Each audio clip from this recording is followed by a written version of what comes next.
নফল রোজা রাখতে না পারেন, আল্লাহ তো আপনাকে গুনাহ দিবে না। কথা বলে না। নফল রোজা দেখেন, এই যে হাদিসে আসছে, আল্লাহ রাসূল বলেছেন,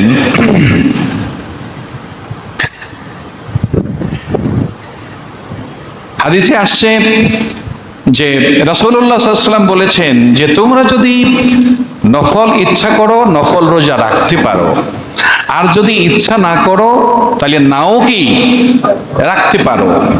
কথা বুঝতে পারছেন? এই দেখেন হাদিসে আসছে, হযরত উম্মুল মুমিন আয়েশা সিদ্দিকা রাদিয়াল্লাহু আনহা বলেন, কানু ইয়াসুমুনা আশুরা, আগেকার মুসলমানেরা, আগেকার জাতিরা তারা আশুরার দিনে কি রাখতো? রোজা রাখতো। কাবলা আই ইউফরাদা রমাদান, রমজান ফরজ হওয়ার আগে।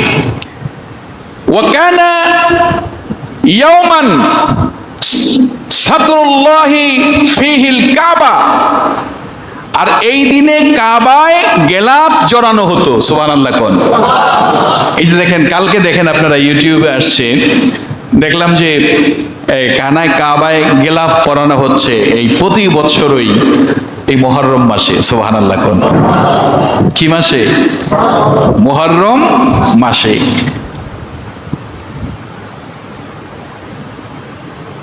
তো রাসূলুল্লাহ সাল্লাল্লাহু আলাইহি ওয়াসাল্লাম বলেছেন, উম্মুল মুমিনিন আম্মা জান আয়েশা বলেন, ফালাম্মা ফারাদাল্লাহু রমাদান, যখন রমজান মাস ফরজ হয়ে গেল, ক্বালা রাসূলুল্লাহ সাল্লাল্লাহু আলাইহি ওয়াসাল্লাম, তখন নবীজি বললেন সাহাবীরা, মান শাআ ইয়াসুনাহু, তোমরা যদি ইচ্ছা করো তাহলে আশুরার দিনে রোজা রাখো, মুহররমে রোজা রাখো। কথা বুঝছেন? যদি ইচ্ছা করো রাখতে পারো, ফালিয়াসুম ওয়া মান শাআ আইয়ুতরাকাহু, তোমাদের মধ্যে কেউ যদি ইচ্ছা করে তাহলে সে যদি রোজা নাও রাখে তাহলে এটা তার জন্য কোনো সমস্যা, কথা কোন না, সমস্যা নাই। রাসূল বলেছেন ইচ্ছা করলে রোজা রাখতেও পারো, ইচ্ছা যদি করো রোজা নাও রাখতে পারো। আর এখন একদল আলেম নামে কি বলবো আমি, তারা আয়েশা বলে যে মুহররম আশুরার রোজা বেদাত। এই প্রসঙ্গে নাকি কোনো হাদিস নাই, নাউজুবিল্লাহ বলেন। কিন্তু রাসূল বলেছেন, আম্মা জান আয়েশা বললেন ইচ্ছা করলে রাখতেও পারো, নাও কি। তাহলে এখন এই কথার দ্বারা কি আপনি বেদাত ফতোয়া দিতে পারেন? তাহলে যারা বেদাত ফতোয়া দেয় আমরা কি তাদেরকে মানতে পারি? সবাই মুখ খুলে বলেন, আমরা কি তাদেরকে মানতে পারি? নফল ইবাদত আপনি করলে সওয়াব, আর যদি না করেন তাহলে আল্লাহ আপনার আমলনামায় কি দিবে না? কথা কন না, কি দিবে না? তাহাজ্জুদ নামাজ পড়তে পারলে আপনার লাভ, আর যদি না পড়তে পারেন গুনাহ নাই। ইশরাক পড়তে পারলে আপনার লাভ, একটা কবুল হজ, একটা কবুল উমরার সওয়াব। আর যদি না পড়েন তাহলে সওয়াব পাইলেন না, কিন্তু গুনাহ নাই। কথা কন না। আওয়াবিন নামাজ পড়েছেন 12 বছর নফল ইবাদতের সওয়াব। কত বছর? তাইলে আপনি যদি আওয়াবিন নামাজ না পড়েন তাহলে কি নাই? কথা বলেন না কেন? কি নাই? গুনাহ নাই। শাস্ত্রের নামাজ পড়লেন না, গুনাহ নাই। আওয়াবিন নামাজ পড়লেন না, গুনাহ নাই। কথা কোন ঠিক কি না? কিন্তু আপনি যদি বলেন আওয়াবিন নাই, ইশরাক নাই, শাস্ত নাই, তাহাজ্জুদ নাই, নফল নাই, আশুরা নাই, শাবান নাই, এটা নাই সেটা নাই, তাহলে আপনি কোনোদিন আপনি রাসূলের উম্মত দাবি করতে পারেন না, পারেন না, পারেন না।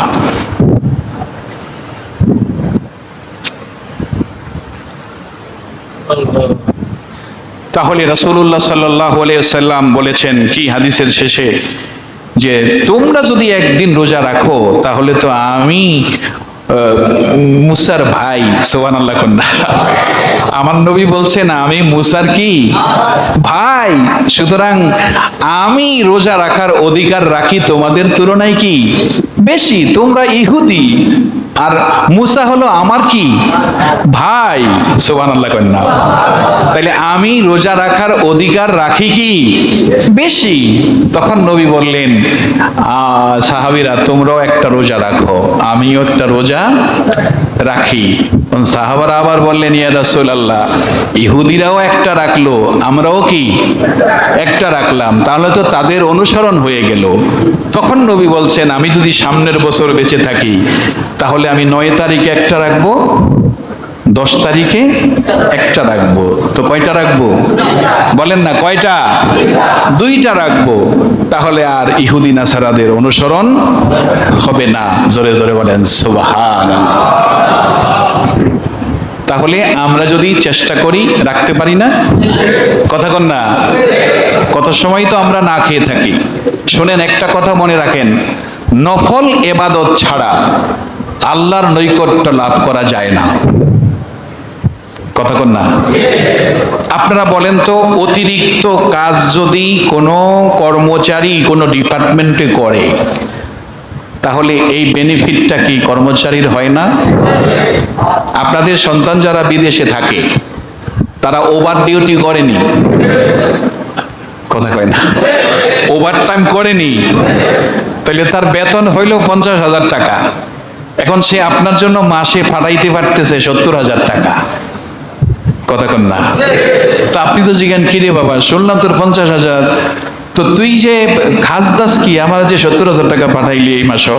তখন ছেলে কইল, বাবা আমি 6 ঘন্টা ওভার ডিউটি করি, আর তাতে করে আমার 30,000 টাকা অতিরিক্ত কি আসে। কথা কয় না? আর তাতে আমার খাওয়াটা হয়ে যায়, এই জন্য আমি আপনার জন্য মাসে 70,000 টাকা পাঠাইতে পারতেছি। বাবা কি খুশি ও, কথা কন না, ঠিক কিনা? ওভার ডিউটিতে টাকা আসলে কি খুশি, আর নফল ইবাদতের কথা শুনলে গায়ে জ্বর।